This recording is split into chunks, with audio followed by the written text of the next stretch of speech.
If you have problems falling asleep and staying asleep, here are a couple of tips from very experienced insomniac. Um, so just maybe for context that, well, we talked about, young people don't usually have insomnia. Some do, but it's quite rare. But when you get to your 40s or around 40s, things change. Human metabolism, the metabolism of the body starts changing around the age of 30. And from there, it's all, well, I don't want to sound too dark, but, let's just say that things change because metabolism changes.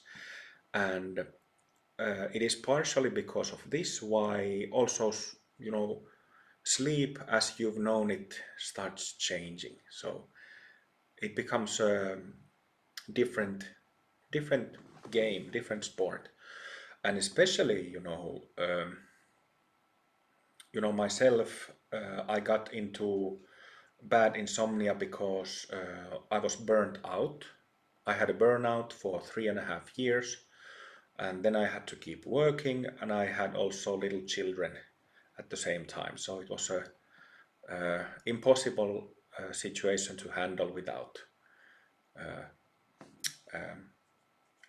just impossible. So just for context, that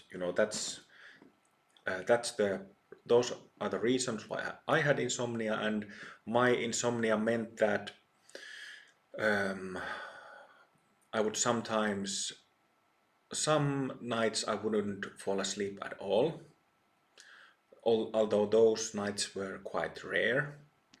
But then those evenings and nights when I did fall asleep, it might take 2 hours to fall asleep. So just really long time, trying to relax and trying to kind of drift into sleep. But that's the problem with being burnt out and having to work at the same time, that, you know, um, the nervous system and the whole body is in such kind of alarmed mode that you just don't fall asleep. So that's the problem with that. But then I would sleep maybe hour and a half, 2 hours or 3 hours, and then wake up and then have the same problem again. So I was up for another 1 to 3 hours when I could fall asleep again. So for 6 years I had this problem. So a couple of things that can be helpful. Make the room very dark. Make the room very warm. Use 2 warm blankets you sleep under. Use socks or thick socks. Use a hat or a thick hat. So, in other words, make your sleeping condition too warm. It kind of pushes, the effect of that on the body is that it kind of forces the body to fall asleep. What else? Then there are a couple of more mind-related things about that help you to fall asleep, really help you to kind of pass out. So it's kind of getting knocked out when you're not getting enough sleep, when you are having insomnia. It doesn't matter. Forget about sleep yoga and dream yoga. You just want to get knocked out and get rest. So it doesn't matter in which position you're sleeping. Choose any and change posture when you feel like changing it. One thing is that, we don't fall asleep if we hold our eyes on the central line. So like in meditation, our eyes are like, we might be watching a little downwards on the central line, or a little upwards on the central line, or straight ahead in the center line. So put your eyes, with your eyes a little bit to the side, and doesn't matter if you're watching downwards, although downwards is better when you try to sleep, so sidewards and downwards at the same time. But don't hold them in the center, because if you do, that will keep you awake. Because that's especially for meditators, that's like the way how you align your body, including the gaze, in order to meditate. And that's a waking mode condition. So that's why put your eyes to the side. Well, relaxing the body and feeling that relaxation as if waves of relaxation or waves of bliss going through your body, that's very useful. Sometimes it might be useful to think that you're sinking downwards, as if you were at first on the surface of water floating, but then you start sinking down and you keep sinking down. But this is not a concentration practice. This is very important to understand, that you kind of just drift downwards.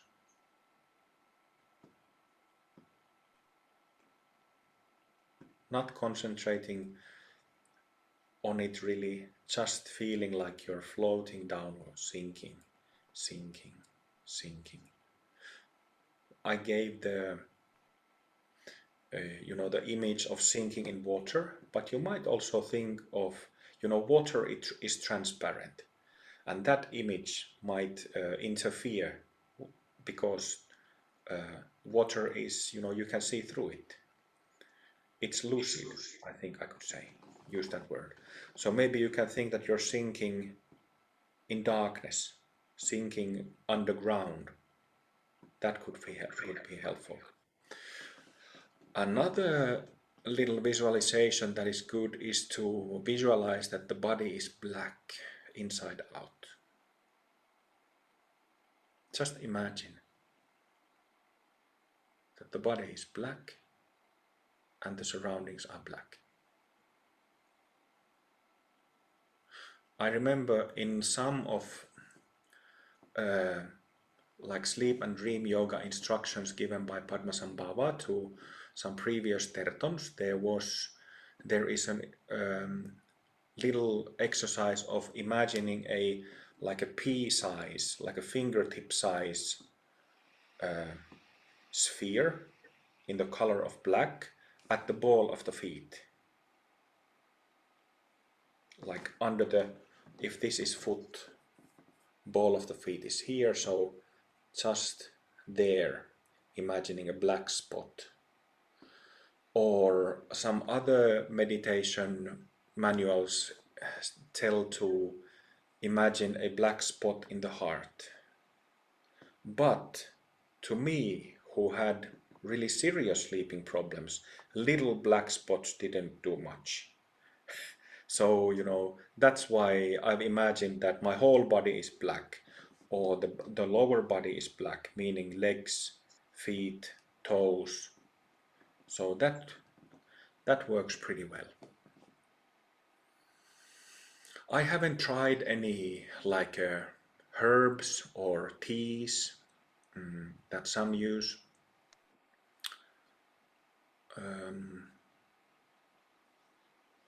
Oh yes, something that is very, very useful is to use mantras of Hindu Mahasiddhas, not Buddhist, Hindu, especially Krishna and Radha.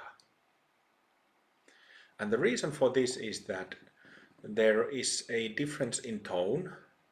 Well, in general, there is a difference in tone between Buddhist and Hindu masters, and Hindu masters have a much more blissful, there is a word in Sanskrit, sukha, which means like a pleasant or blissful or joyful. So that helps tremendously, like chanting the names of Krishna, Namo Krishnaya, Namo Krishnaya, Namo Radhaya, Namo Radhaya. So what happens is that it very much intensifies that relaxation because there is a blissful ingredient, and that makes you fall asleep.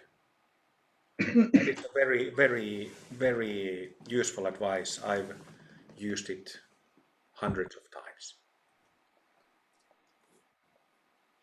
Can I just mention one thing, Kim? Yes. Sometimes, because I was talking about it at the Sangha here in Dublin, I was waking up and it was, I had all kind of a frustrated energy here right in the front, you know? Mm. And I felt like I wanted to, punch it or bang my head on the wall or, you know, puncture it with like a nail or something like that, and really very often it's here, when I wake up and I'm in a kind of, I, I'm definitely not asleep, but I'm not really awake, as in, my logical mind's not working or that, um because often, people are saying, like, well, breathe into it and just sit there and or lie there and breathe, but I don't have that kind of cognitive ability at that kind of time. It's just a real kind of frustration right in the frontal lobe, like, Right, yes. So something really basic about falling asleep. The reason why it's called falling asleep is because it's like falling asleep. And there's actually like a 4 or 5 stages of sleep. You actually fall asleep. And what happens is that, in waking mode, there is like an energetic presence here up in the head. And the falling asleep happens when that energetic, it's kind of like a not center of energy, or sort of like a pivot of energy when it drops down. So this center of energy, pivot of energy, first it descends down to the throat, and that's when you start seeing dreams. When you are in the bed, and then first you might feel a little bit ecstatic, kind of, a little bit blissful, and then you start seeing dream visions. Like the first, like perhaps flashes of some places or people, or whatever it is. You start having the first dream visions. So that happens because that energy, pivot of energy, drops to the throat. And then we fall further asleep when the energy descends into the heart, and actually also lower beyond the heart. But it's kind of from the heart to the rest of the lower body. And then you don't have dreams anymore when it's in the heart. You fall into deep sleep. So the reason why the falling asleep happens when this happens energetically in the energy body. Waking up happens the opposite way. It's like traffic lights going up and down, in a sense. And so also, when you wake up after 1.5, 2 hours, our sleep, even if you sleep deeply, you know, moments it comes back to the surface, and then you fall asleep again. Perhaps when you change side, to me it happens like that I like to change. I sleep on my sides / on my belly, but then I like to change from one side to the other like every hour and a half. And when I do, it always happens that these traffic lights come up, I'm aware for a moment, and then when I settle into that other posture, it goes back down again. And then again, after an hour and a half, it's the same thing, like this. I'm sure you all know what I mean. So an important point is that don't hold your attention here, because if you do, in other words, you're keeping yourself awake. Also, if you're on meditating at home or on meditation retreat and you feel drowsy, it means that your energy is dropping. So bring attention here. It will make you, it's one of the ways how to stay in waking mode.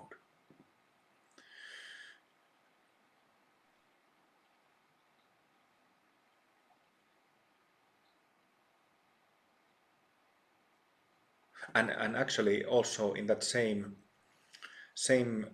about the same topic, that's why it's useful to put attention, even if you're not visualizing black dots or any color, if you just feel the soles of the feet or around the ball of the feet, its attention is magnetic, so it starts pulling the energy down, and that's how you fall asleep. That's the mechanism of it.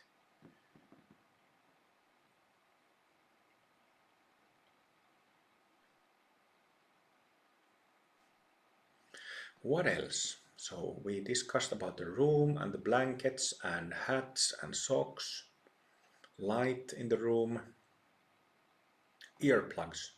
That's an obvious one.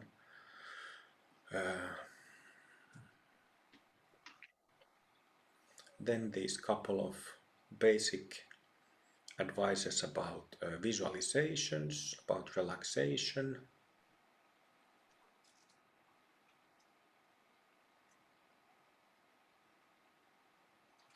Well, then there's of course like basic sleep hygiene that is very useful, although it might be impossible if one has really bad insomnia.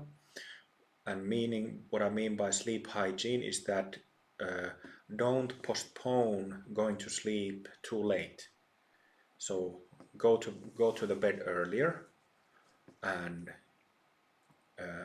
you will wake up earlier, but when you get good rest, having gone to bed earlier than usual, you will have a better quality rest. So when you go to the bed without being too tired, the quality of sleep is better. And it varies, if you drink tea or coffee, it varies, how much that affects sleep. Nowadays I drink instant coffee. It's available organic, but I used to drink like coffee maker coffee, and the caffeine in that it did interfere with my sleep. But I stopped drinking it a couple of years ago, and the instant coffee caffeine doesn't. So I do drink, even at 10 p.m. I might drink a cup of coffee.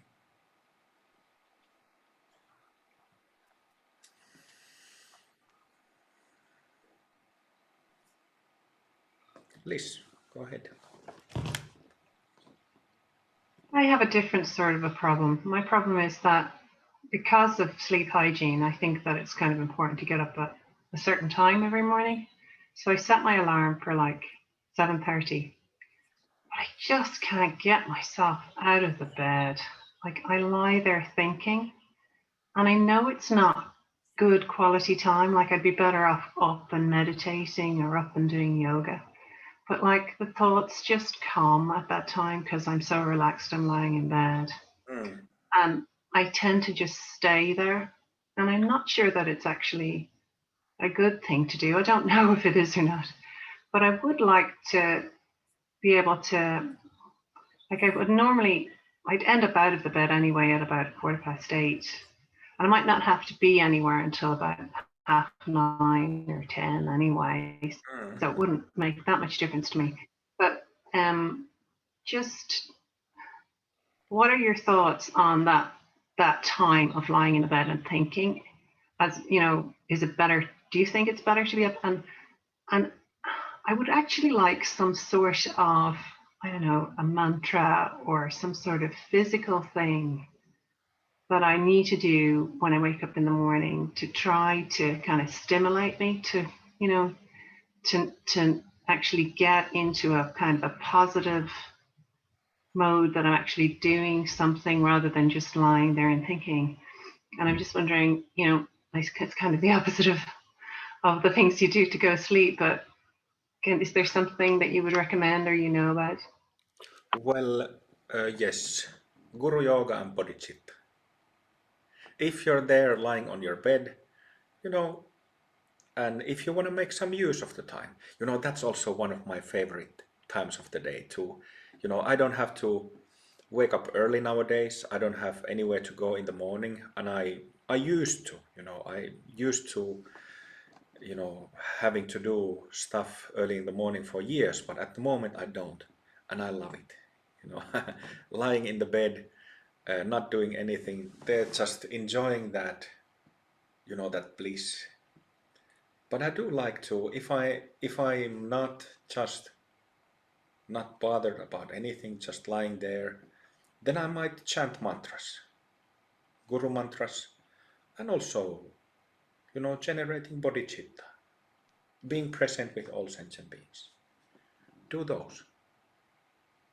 If you want to, um, like if some of you has drowsiness when you wake up in the morning, you're on your feet and you went to the toilet and you took a shower, but you're still drowsy, then do dynamic concentration practices, whether shouting or vajra bodies.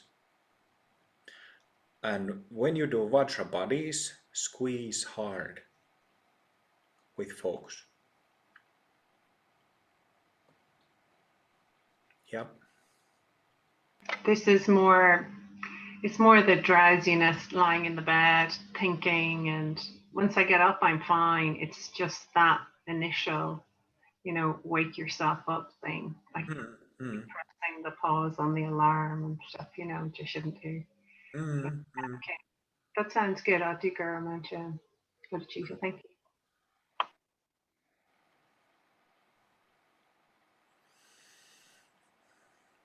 And it's also, like I said, that there is traffic lights going down to sleep and then waking up from it.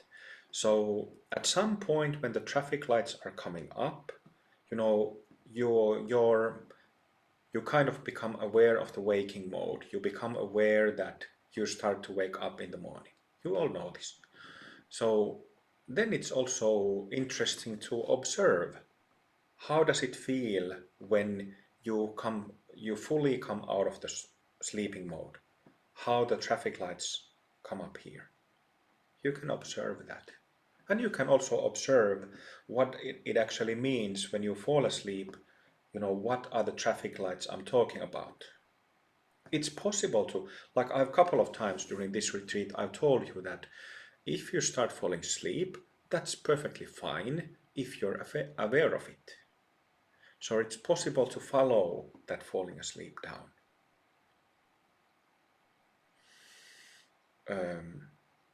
I remember there's this one short blog text that I have in my blog about His Holiness the 16th Karmapa, who went to ask his meditation teacher. It might have been Nyoshul Ken Rinpoche or Chatral Rinpoche he was consulting at that moment, but His Holiness 16th Karmapa, he went to ask advice because when he was falling asleep, there was some moment, like some period of,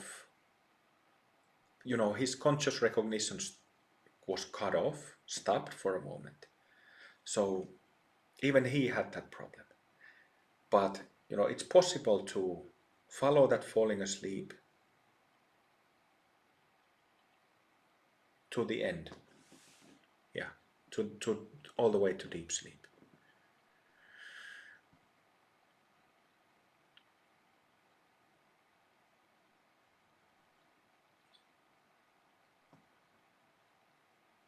But maybe I will add that it's not, I think it's especially for us Westerners who have, a lot of activities. Many of us are too busy. I remember some teacher said that, Westerners are not lazy, but the laziness of Westerners is busyness. So we are very busy in general, and unless your life is very kind of calm, you don't have too many things to do, then don't worry about sleep and dream yoga too much. Because you do need, when you have responsibilities of work and family, etc., you do need your rest. So, Guru Rinpoche and Yeshe Tsogyal have, I was a bit concerned, well, not a bit, I was quite concerned about this for several years because dream and sleep yoga has its own special position in traditional yoga teachings, but then I had insomnia and all these problems, and I couldn't practice dream and sleep yoga. I just needed my rest. If I tried to practice, do some sleep deity or use some syllables or visualizations to stay or become lucid, it would completely ruin my sleep. I wouldn't sleep. I wouldn't fall asleep at all during the night. And even if you don't have insomnia and this happens, you'll have an awful day at work the next day, or whatever you're doing. So it can go, it can make life very difficult very fast if you kind of push it too hard or push it at all, depending on your situation. So the advice that I got a couple of times, because I was concerned about this on more than one occasion, sleep awareness. Guru Rinpoche told me that it's possible to illuminate sleep from the waking state. That you don't have to, it's not, you can, yes, you can illuminate the dream state from the waking mode. What that means? It means that if and when you purify your karmic body, the 10 bhumis, you remove selfing from the whole mind, it automatically affects sleep as well. It's completely logical thing. Yeah, so that's the advice I followed. And I think that it's kind of a relief for, sleep yoga traditionally can have very simple forms of practice, like we also have. So we have a sleep yoga deity in the advanced empowerment, and I've given some different simple visualizations and mantras for this, but to avoid, like I said, we do need sleep, and we don't want to get into trouble by not getting it. So that's the reason why I have never really emphasized sleep and dream yoga practice. I come to think that Lama Karl, he writes about this, like his last shift, how dreams changes without doing dream yoga. If people want to check his log of, it's interesting. His blog. Log or thread in the Sangha group. Ah, yes. It's there. Yeah, definitely. That's my experience as well. Perhaps I should write about it too. That over the years, my waking practice, because again, I wasn't doing basically any sleep practice, how my waking practice has affected sleep, well, there has been fewer and fewer dreams. I still have dreams, but I don't have dreams every night. Maybe I have dreams like every other or every third night nowadays. So it's mostly dreamless sleep without any images. So it's exactly like in waking mode as well. you know, most of the time I don't have stuff going on in my mind, but every now and then there are some thoughts. But these thoughts are empty. I've seen them to be empty. So they are just thoughts, just movement, but they don't, there is no hook. I don't attach to them or identify with them. It's exactly the same thing with those dreams that I have when I have them. That they are images that come and go. There might be some,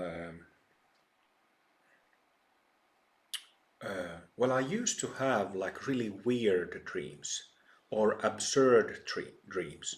I used to have sexual fantasies like everybody else. I used to have really scary dreams, weird dreams, absurd, sometimes just kind of artistic dreams in a weird way.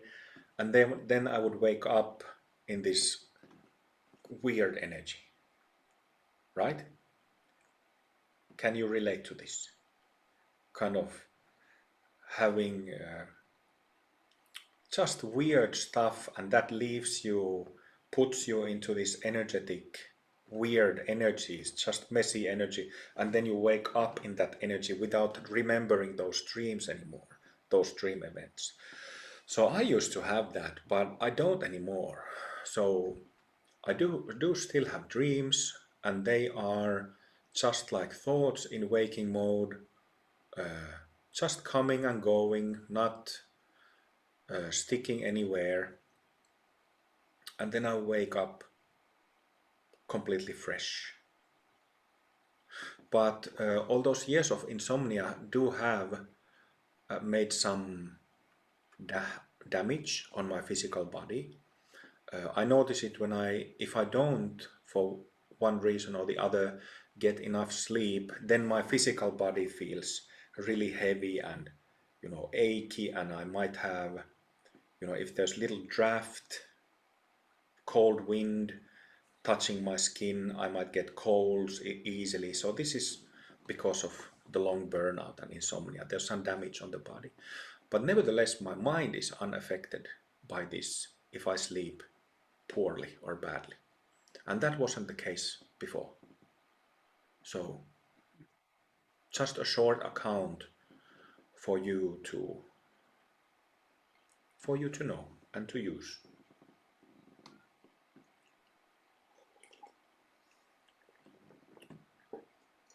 So just to reiterate that, Kim, if you're saying you're not dreaming anymore, so are you saying that like your mind's not attaching to stuff anymore, really?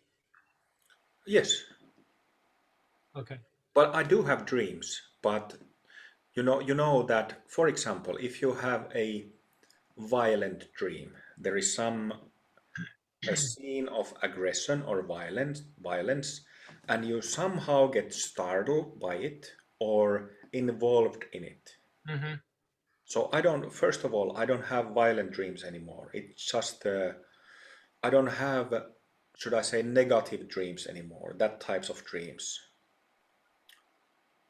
Also in waking state, I don't have negative thoughts like I used to.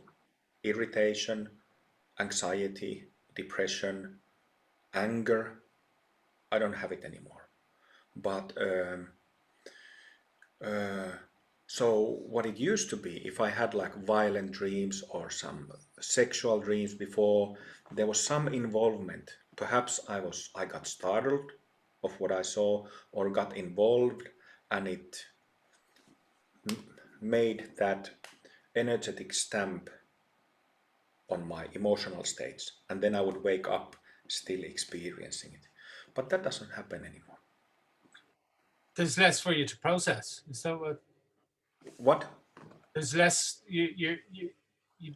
there's less for you to process, in other words. Well, that being the case, there, you know, I wake up fresh. I Yeah. wake up with the same clarity of basic awareness as I go to sleep, as I Okay. recognize during the day. So there is no, what is the word? Residue. Yeah.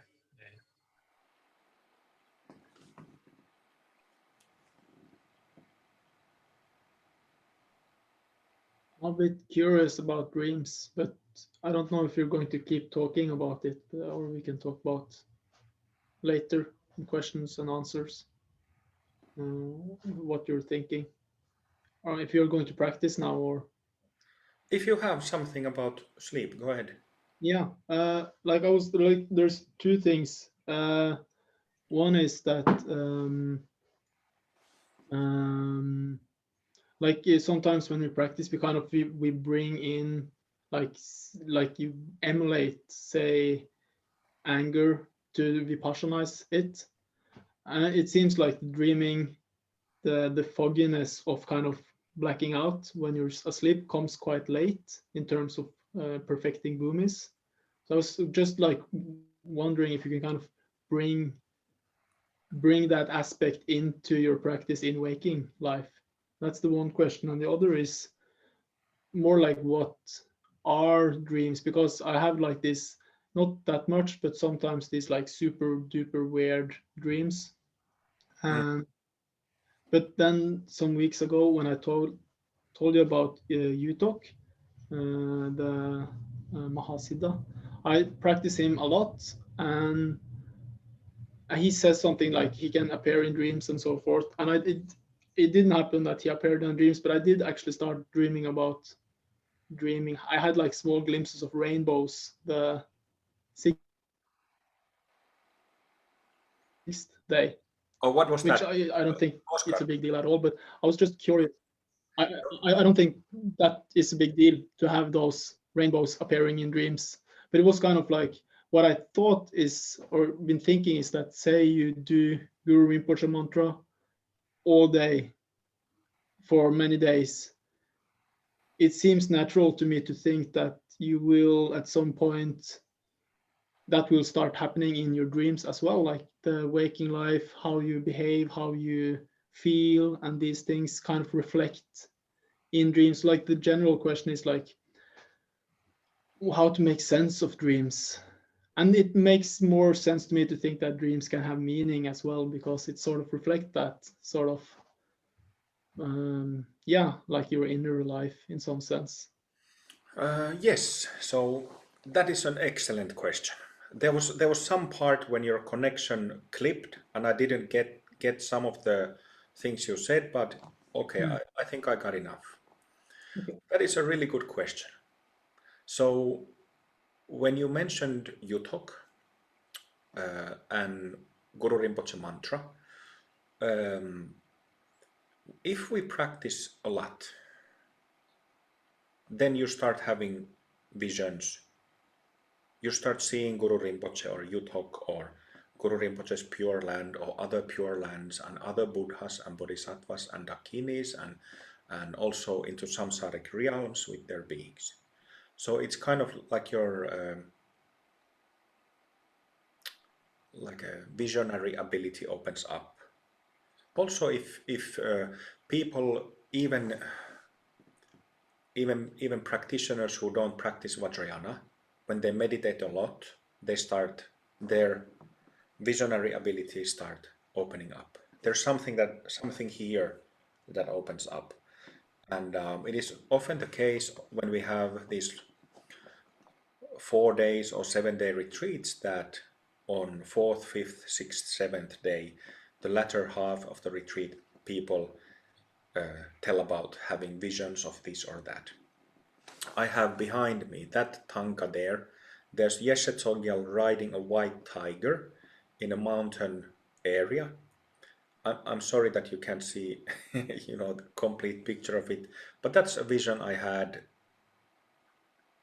year and a half ago on a winter retreat, and I had it painted. So just seeing a vision of that. But so intense practice certainly does. It opens up the visionary seeing ability, both in a waking mode and in dreams. And this is actually very interesting because the Tibetan tradition puts more emphasis on the sleeping, dreams during sleep. So like sleeping visionary experiences. So, like many Tibetan lamas, they receive teachings in sleep rather than in meditation. To me, it's the opposite, has always been. You know, when I've had visions or received teachings or, you know, received special blessings and visitations from master or deities, it's always been meditation.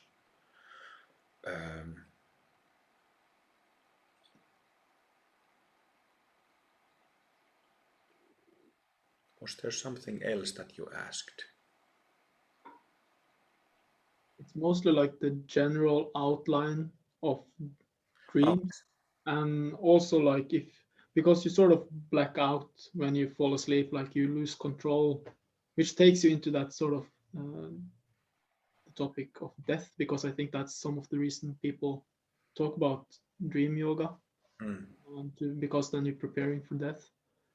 But the other was if you can kind of bring that sort of fogginess of not being awake into the practice, or you just naturally have to wait till you're at like the later boomies.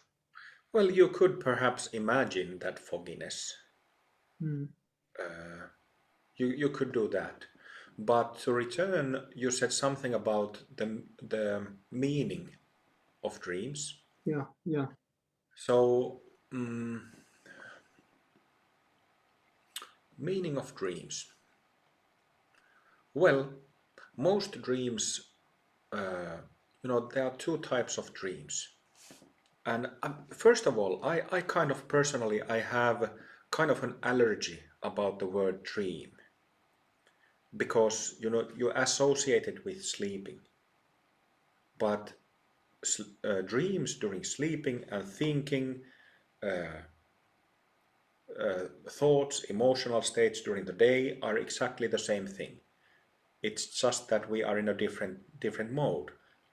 Other one waking, other one sleeping. But it's exactly the same thing. So this is why I kind of have a bit allergy or some hesitancy to use the word dream, because it happens in the waking mode as well. But as you know, you can have thoughts that are empty and pure, and as such expression of the basic state, ourselves as Buddhas, or then you might have samsaric thoughts that are confusing, cause contraction.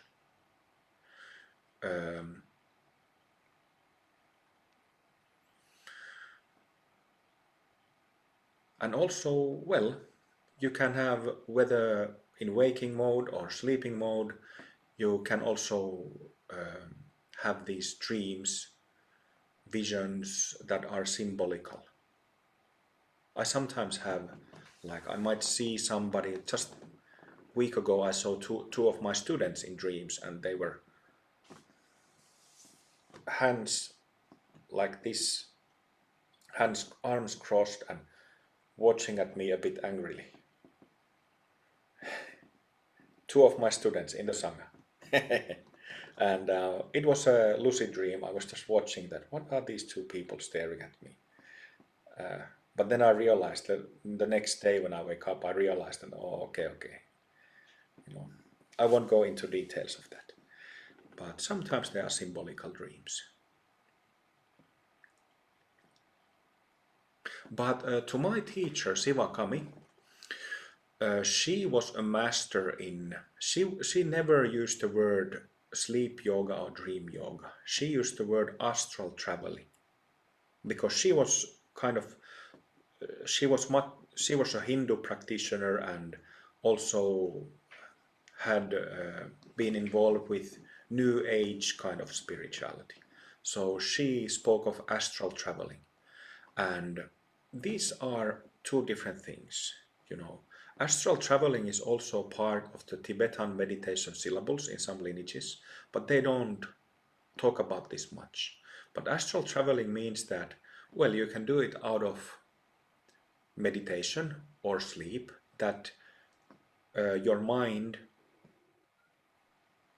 your energy system, meaning your mind, leaves your physical body, and then you can go to Guru Rinpoche's Pure Land, you can go any of the other Pure Lands. There are just endless array of different realms and places one can visit. So my teacher Sivakami, she was a master of this. She would leave the body like snapping her fingers. She was so good at this, and she told me that when she went to sleep next to her husband, she would leave her body and then come back in the morning to take care of her kennel for the day. So she used to do this she told me that every night, all night for a decade, for 1980s, for the whole decade. And that's how she met Buddhist masters, Hindu masters, Taoist masters, Sufi masters, and received a lot of teachings from them. So, and visited many places. So this can also be done. But one thing should be also said about the body type. So, you know, because she had she was kind of fair, although had healthy energy, healthy vitality. She was kind of fair and quite thin in her body type. To myself, I'm the opposite. I'm like a gorilla type, so I have thick muscles and very heavy build. So it's astral projection and sleep yoga practice is always easier for those who have the thinner or fairer body type. And in general, it's more easy for women than for men. To me, I never had success with astral projection practice because, you know, I'm so much in the body that I just find it difficult to leave it.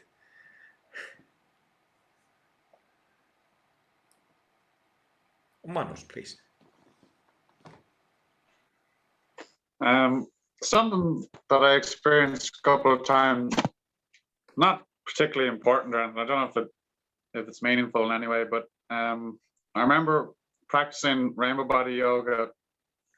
I think just shortly after we first learned that the new RBY, and I was doing one of the aura, like working with the aura in some way. I can't remember exactly what technique I was doing, but maybe combing or Vajra breath into the aura or something.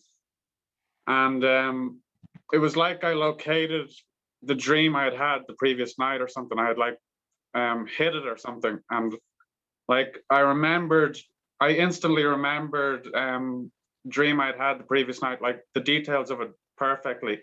And I definitely completely forgotten it. Like there was no way, it just felt like I wouldn't have remembered it otherwise until I did something in the aura and it just came. And it happened on more than one occasion. And not that it was like, it meant anything to me, but just it kind of made me feel like, oh, maybe there is, like, because it was probably one of the first times I could verify that there's, you know, you can find things in the aura or locate something, or maybe there is a way to trigger memory or something, or bring dreams back or something. But just an interesting experience related to dreams. Yeah, that is interesting. Something that I wanted to add about kind of my view about dream yoga or related to dream yoga, and this is very important point. I noticed that I say very important this weekend a lot. Have you noticed? And then I do this. So I don't want to sound preachy, but this is very important, and it is that the main and sole purpose of Dharma practice is to realize the emptiness body. That's the first thing. So sometimes when I hear various takes, different kinds of instructions and commentaries, what is taught, what is told to people to do in dream yoga or in dreams, I kind of go, well, that doesn't really help in seeing through the self.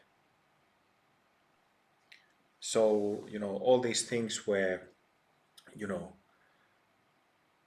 if you start when you're in sleep, if you start bending matter and walking through walls and sinking to the ground and flying, you can do all these things in lucid dream. And I don't know, maybe it expands your view in some way, but it doesn't necessarily remove any of your self-delusion. So the reason why I haven't been that enthusiastic about dream yoga in the first place is because of that very point. If you find yourself lucid in a dream, in sleeping mode, do your vipassana practice like you do in waking mode. That's what I think. That's how I prioritize things. And I think this doesn't get said. It should get said much often that it does in Dharma teachings. We are here trying to know ourselves through emptiness insight. And that's what we also should do, whether sleeping or waking. All right, let's take a break for 10 minutes before practice.